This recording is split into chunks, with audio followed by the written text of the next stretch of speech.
E o ministro Fux foi derrubando nesse tempo, ponto a ponto, o relatório do ministro Alexandre de Moraes na trama golpista. Nós destacamos: o ministro Luiz Fux inocentou o ex-presidente Jair Bolsonaro de qualquer crime na trama, inclusive em participar de organização criminosa armada ou nos atos do 8 de janeiro.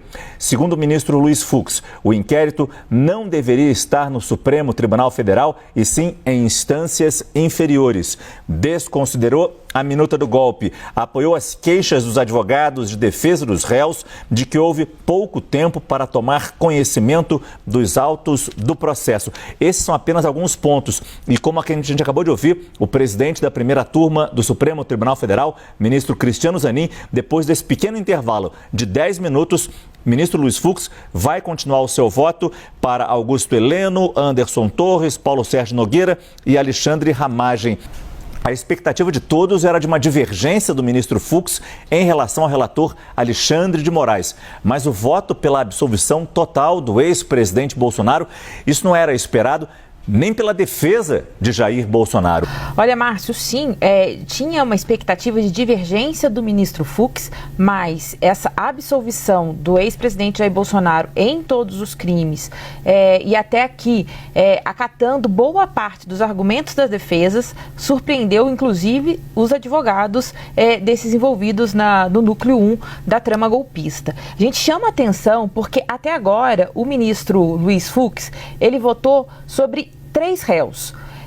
O ex-presidente Jair Bolsonaro, o ex-comandante da Marinha Almir Garnier e também o Mauro Cid, que fez o acordo de colaboração premiado, o ex-ajudante de ordens de Bolsonaro.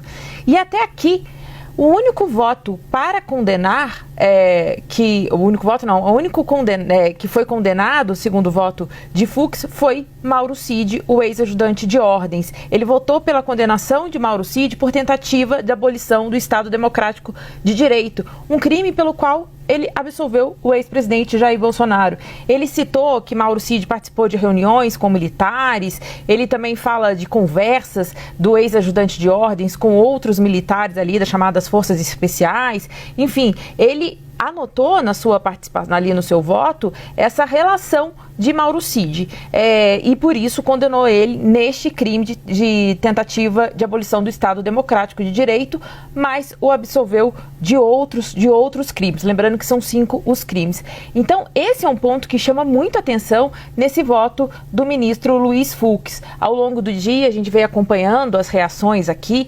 Claro, tem uma expectativa também que deve vir uma resposta dentro da própria corte em relação ao voto do ministro, mas é um voto que já está sendo celebrado pelos bolsonaristas, pelas defesas dos réus envolvidos. Por quê?